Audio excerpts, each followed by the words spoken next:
Good afternoon, viewers and listeners. Welcome once again to Salida TeleRadyo of the La Filipina National High School. I am your teacher host, Teacher Kirsten Sonido. Today, you will learn many things about trigonometric ratios. Lesson in Mathematics 9, Quarter 4, Module 1. Are you all ready? Let's give the floor to Teacher Broadcaster, Teacher Carl Marijoyce L. Bandoy. Thank you, Ma'am Kay. Good afternoon, viewers and listeners. Welcome once again to our lesson for this day. For today, you will learn many things about the 6 trigonometric ratios, particularly these following objectives for today. The first objective, you will be able to learn and illustrate the 6 trigonometric ratios. The second one, you are going to identify the 6 trigonometric ratios in a given triangle. So prepare your paper, ruler, and ball pen. And let's learn together. Are you all ready? Let's start with an activity. The first activity we have, choose in the box the appropriate terms related to each item. So may I ask the students to kindly draw a box, tama lang na box, for you to write on the 5 words that I am going to give you. Okay, you are going to write the following words. So the first word that you're going to write in the box is the word theta. Spell out T-H-E-T-A, theta. The second word, opposite side. Again, the second word, opposite side. The third word, we have hypotenuse. Spell out H-Y-P-O-T-E-N-U-S-E. Again, the third word is hypotenuse. The fourth word is adjacent side. Yung spell ng adjacent, A-D-J-A-C-E-N-T. So the fourth word is adjacent side. And the last word is trigonometric ratio. Trigonometric ratio. So yung gagawin natin, you're going to select among the 5 words in the box. There are 5 items and you will choose kung ano yung word na describe sa each item. So, let's start with number 1. It is used to express relationship between angles and sides of a right triangle. Again, it is used to express relationship between angles and sides of a right triangle. Number 2. It is the side opposite to right angle and the longest side of the right triangle. Again, for number 2, it is the side opposite to right angle and the longest side of the right triangle. Number 3. It is a Greek letter usually designated as label in the non-right angle of a right triangle. Again, for number 3, it is a Greek letter usually designated as label in the non-right angle of a right triangle. Number 4, it is the side opposite to angle theta. Number 4, it is the side opposite to angle theta. And number 5, it is the side other than the hypotenuse. It is next to the angle theta. Again, for number 5, it is the side other than the hypotenuse. This is next to the angle theta. I am going to give you 5 seconds more for you to finalize your answer.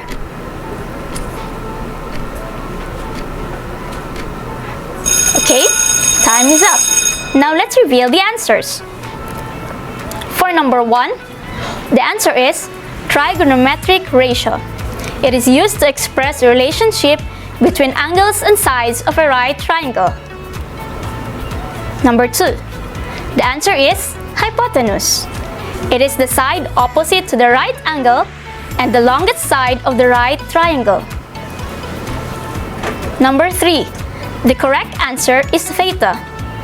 It is a Greek letter usually designated as label in the right angle of a right triangle? Number 4, the answer is opposite side. It is the side opposite to the angle theta. And the last one, we have adjacent side. It is the side other than the hypotenuse next to the angle theta. Okay? These words, those 5 words that we have written earlier, they will be used in our lesson for this afternoon. Okay? Gamit siya for today's lesson. Just very useful siya. For you to have first our lesson, we'll recall first the parts of the right triangle. Okay? So may I ask you students to kindly draw a triangle, right triangle. So I know alam niyo yung right triangle. A right triangle is a triangle with one right angle. Okay? So students, kindly draw a right triangle and we are going to label each parts. Okay? So mga 1 second, 5 minutes sa ating activity. 5 minutes, malayo naman 5 minutes, 3 minutes lang. Okay? 3 minutes para mag-draw ng right triangle. Okay, so si right triangle, pag makadrawing na kayo ng triangle, use the ruler. Kung meron kayong protractor, much better to use the protractor. Okay, so you're going to draw the triangle and we are going to name the triangle as triangle ABC. So si triangle ABC, our right triangle, ang right triangle is si point B or si angle B. Okay? So, triangle ABC, where the right angle is our angle B. Okay, we are going to label. Sa isahan na to. Angle A, we are going to label angle A as our angle theta. Okay? Unsay dagway ni theta? If you're not familiar with the Greek letter theta, ang dagway niya, marasyag ka ng oblong gani, tapos na siya horizontal line. Okay, mo siya horizontal line nga nasa tunga sa oblong na shape. So mo na yung theta. Okay? So si angle A, lagyan at i-label natin siya as angle theta. Okay? So let us have angle B is our right triangle. Now, let us remember that a right triangle consists of 2 legs and a hypotenuse. Yung 2 legs, they meet at a 90-degree angle. Ngayon naman, the opposite side of the right triangle is what we call the hypotenuse. Dali ang matimanan si hypotenuse, it's because siya ang longest side sa right triangle. Then, kung si angle A ang ato ang angle theta, our opposite side is line segment BC. Okay, ang atbang niya nga side, we call it opposite side. Ang tapad niya na side, we call it adjacent side. Okay, so di ba, duha man ang tapad ni angle theta, si adjacent ug si hypotenuse. Okay? So ang atong pasabot nga adjacent katong isa ka leg. Okay, dili sa hypotenuse. Okay? So let us discuss the 6th trigonometric ratio. Okay. Another triangle, ingatong gihapon nga triangle, but this time baliktaron nato ang theta. Si theta naa na pod kay angle C. Okay? Duha lang mo na kapaingnan class. Either, kung nahay, name nato is ABC. So, duha na yun ang pwedeng mapangalan si theta. Either si angle A or si angle C. Kaya si angle B, right angle naman siya. So, dili na siya pwede natubutangan og Greek letter nga theta. Duha lang na sila. Okay, now, kung mausab ang ato ang gilabel nga angle, mausab po ba yung opposite side? Of course, mausab siya. Kay lahi naman po yung opposite side. Kung kaganina, sa first triangle, ang atong opposite side, kasi si angle A mato ato ang nai theta. Ang yung opposite side, si line segment BC. Karon, si angle C man ang ato ang angle, so yung opposite side is line segment AB. So, na-change. Okay? Dili pasabot nga, ma'am, opposite side, manggod ma'am, kay kakalangan, dira gyud na pirmi sa ubos. Dili. Okay? Mag-matter ang opposite side o adjacent side kung asa naka-label si Greek letter theta. Kay kasagaran mo na makamali sa uban kay basta opposite side kay nasa kilid. Okay? So, let us be reminded na mag-base ta sa atong opposite side o kaya adjacent side, base ta sa ato ang Greek letter theta kung asa siya gibutang ni angle. Okay, so I know naka-drawing ng budra og right triangle kay daka na kay kog i-discuss. Okay, so unsa man ang mga trigonometric ratios nato? Okay, there are 6. So I'm going to discuss the 6. I-identify lang natin kung ano yung 6 and then makabalo na ta kung unsa to nga mga unsa na to pag-label sa triangle. Okay, the first trigonometric ratio is what we called sine. Spell is S-I-N-E, sine. Dili sine nga senyales sa sine as in S-I-N-E. So the mathematical notation is sin theta. Okay? Again, the first trigonometric ratio is what we called sine. So the mathematical notation is sine theta, or pag spelling ana sa notation, tulo lang ka word at tulo ka letter, sin then theta. So si sine, ang kanyang ratio is opposite side over the hypotenuse. Okay, tanda natin, sine is equivalent to opposite side over the hypotenuse. Okay, so muna ito ang triangle no. Tanawon niyo yung ikaduhan niyo nga triangle. Katong triangle ninyo nga si angle C ang atuang nay theta. So sa atuang triangle, makita nato si sine. Unsa gaytong sine? Opposite over the hypotenuse. Sa atuang triangle, unsa man ang opposite ni angle C? Okay, it is line segment or side AB. So unsa man pud si hypotenuse? Side AC. So pag inatog sine, our trigonometric ratio would be line segment AB or side AB over side B, side AC. Okay, mo si sine. Okay, opposite over the hypotenuse. The second one is the cosine. Spelling C-O-S-I-N-E, cosine. Ang yang mathematical notation is cos, C-O-S. Kasagaran sa trigonometric ratio, first three letter. So si cosine, ang mathematical notation is cos or cos theta. Si cosine is equivalent to adjacent side over the hypotenuse. So adjacent side over the hypotenuse.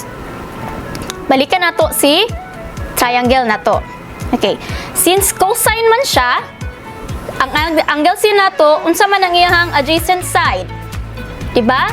Sa inyong drawing, ang adjacent side ni angle C is side BC. Tapos, ang ating hypotenuse, the same lang, side AC.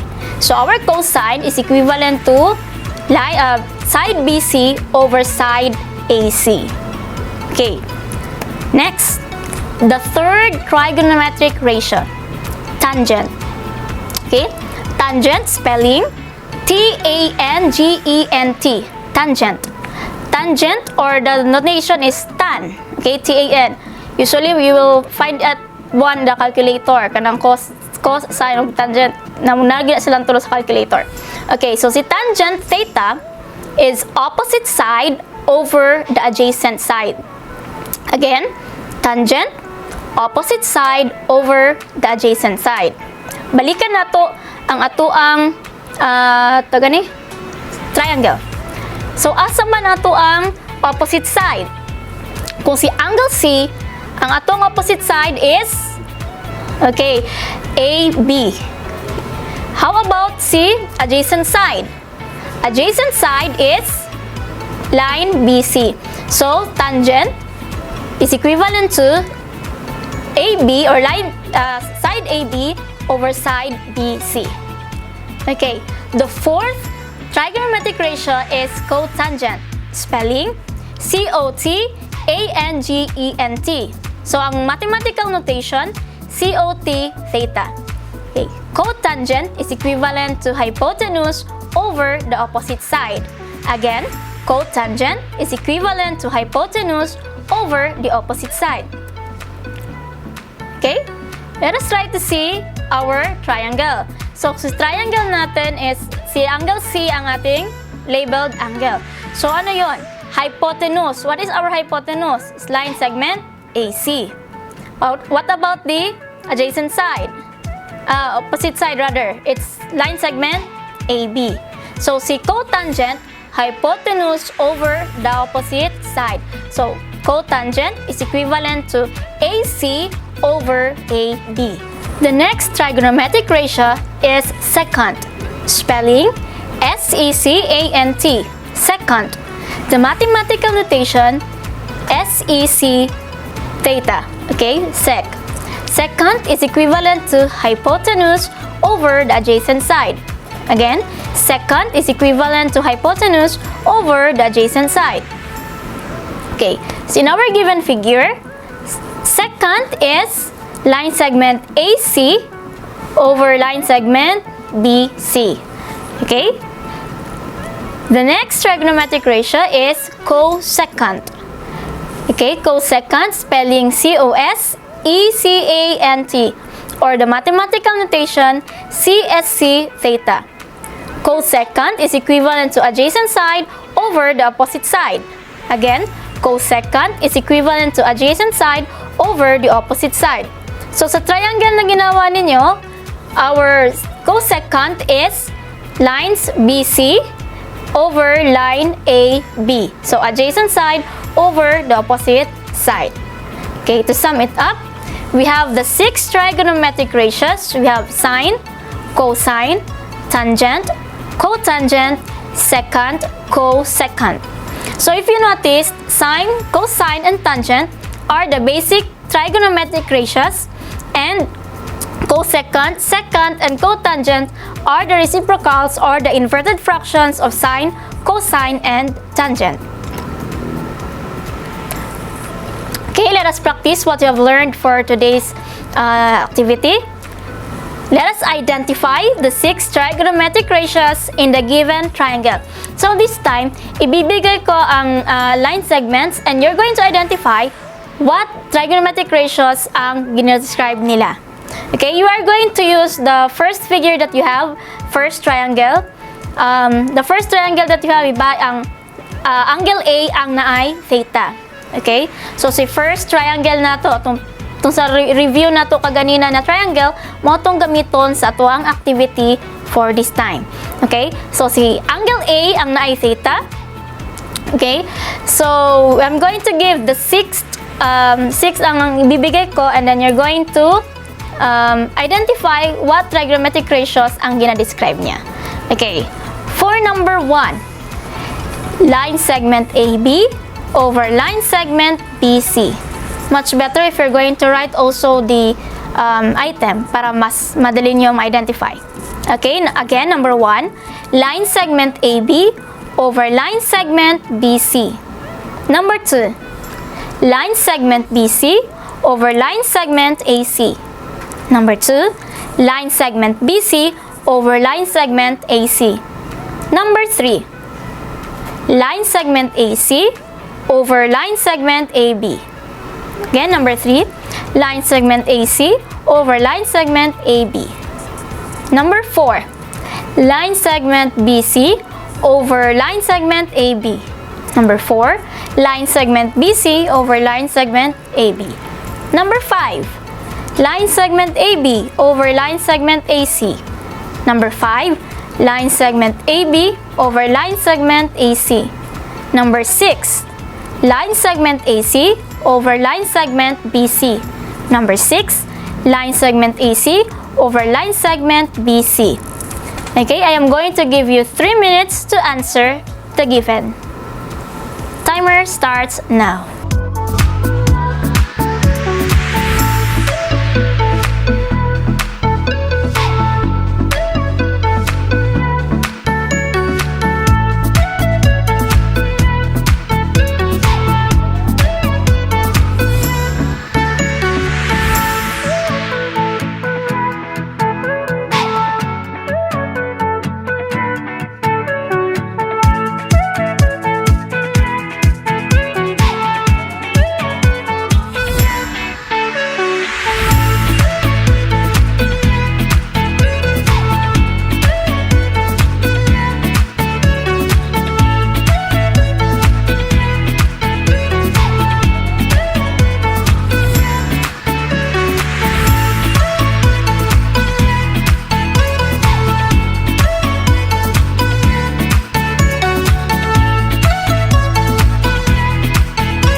time is up. Now let's reveal the answers. The answers: for number 1, we have cosecant. Number 2, we have sine. Number 3, secant. Number 4, tangent. Number 5, cosine. And number 6, cotangent. Okay, did you get all 6 correct answers? If you did, congratulations. Pag hindi naman, study more. Okay? This has been your teacher broadcaster, Teacher Carl Marie Joyce Bandoy. Thank you for listening and God bless. Thank you, Teacher Carla, and thank you, viewers and listeners, for tuning in. I hope you have learned something today. Once again, I am your teacher host, Teacher Kirstine Sonido, saying, if math is hard and so is life, then get over it. Have a nice day. Bye!